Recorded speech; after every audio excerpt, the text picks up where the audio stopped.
देखिए एक क्वेश्चन है y equal to root under x plus root under x plus root under x plus root under x plus dot dot dot infinity. मतलब ये root under x इस तरह से infinite times आएगा, अनंत बार आएगा। आपको सिद्ध करना यह है कि dy बाई dx का वैल्यू इतना होगा। ठीक है, तो अनंत के बारे में जैसा आप जानते हैं या नहीं जानते होंगे तो सुन लीजिए। अनंत का मतलब होता है एक बहुत बड़ी नंबर, जितना बड़ा आप नंबर सोच सकते हैं उससे भी कई गुना ज्यादा बड़ा। ये एक रियल नंबर ही है लेकिन ये अनकाउंटेबल है। जैसे समुद्र के पानी की बात करें कि कितने बूंद पानी है तो अनंत बूंद है। नंबर ऑफ स्टार्स की बात करें कितने तारे हैं तो अनंत है। कपार में कितने बाल हैं तो अनंत है। ये हो गया अनंत का डेफिनेशन। यदि उस अनंत में कोई कांस्टेंट जोड़ दिया जाए या कोई कांस्टेंट घटा दिया जाए या गुणा कर दिया जाए तो उससे कोई फर्क नहीं पड़ता है, वो अनंत ही रहता है।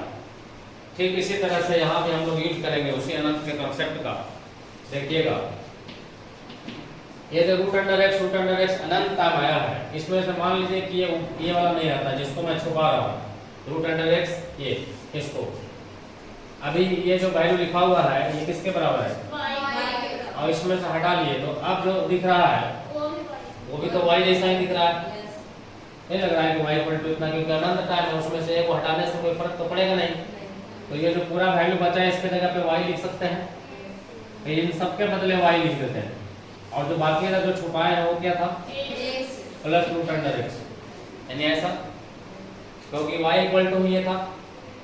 तो अब इसको हम लोग डिफरेंशिएट करेंगे, या आप चाहे तो इसका रूट हटा लीजिए पहले, ये जो स्क्वायर रूट के रूप में दिख रहा है तो स्क्वायरिंग कर देंगे दोनों तरफ वर्ग करने पर। अच्छा वर्ग करेंगे तो क्या हो जाएगा ये, और ये रूट खत्म हो जाएगा x प्लस वाई, और ये y को इधर ले आते हैं तो वाई स्क्वायर प्लस वाई कि माइनस वाई इधर बच गया x। और अब हम लोग अवकलन करते हैं x के सापेक्ष, x के सापेक्ष अवकलन करने पर।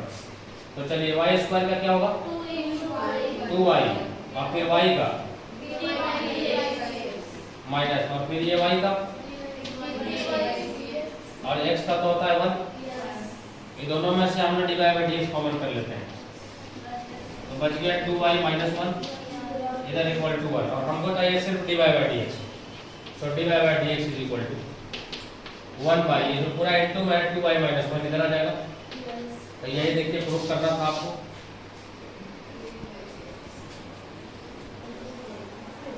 चलिए देखिए उसी तरह का ये सेम क्वेश्चन है, इधर देखो इधर y equal to x plus 1 by x फिर x plus 1 by x plus 1 by x plus 1 by x plus 1 by x, इस तरह से इनफाइनाइट टर्म्स तक गया।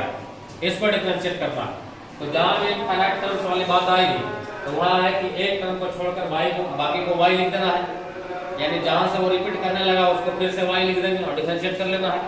तो देखना ये है कि कहाँ से रिपीट कर रहा है। तो y का वैल्यू है x प्लस 1 बाई एक्स, यानी शुरू हुआ है x से plus 1 by x plus 1 by x सब होते चला गया। तो यदि इन दोनों टर्म को छुपा दिया जाए यहाँ से यहाँ तक तो आगे आप देखें तो फिर वैसा ही दिखेगा x plus 1 by x plus 1 by x plus 1 by x, यानी ये भी सब y की तरह दिख रहा है। तो इस पूरे वैल्यू के जगह पे हम y लिख सकते हैं, ठीक है। तो ये y इक्वल टू हो जाएगा x प्लस 1 बटा ये पूरे के जगह पे y लिखिएगा तो 1 बटा y हो गया ना। अब बाकी को डिफरेंशिएट कर देना है, अब डिफरेंशिएट कर देंगे तो उतना रिजल्ट लाना आपको कि वैसा आना चाहिए। तो x के सापेक्ष अवकलन करने पर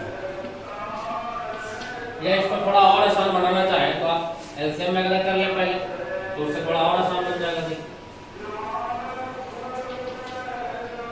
ये 1 बटा y को इधर लिया है माइनस 1 बटा y equal to x,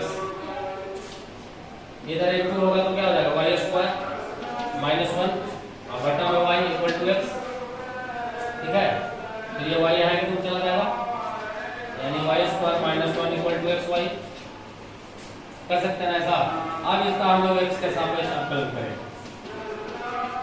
x के सापेक्ष अवकलन कर दें तो देखिए वाई स्क्वायर का क्या होगा 2y इनटू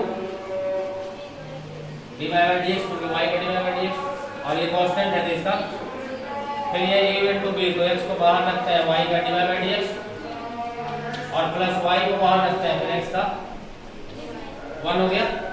तो एक dy बाई dx यहाँ पे है क्या पे, दोनों को एक तरफ लाते हैं, तो जब एक तरफ आप लाइएगा तो dy बाई dx कॉमन हो जाएगा और यहाँ से बचेगा 2y, और ये यहाँ से आएगा तो माइनस होकर कॉमन बचेगा x, ठीक है।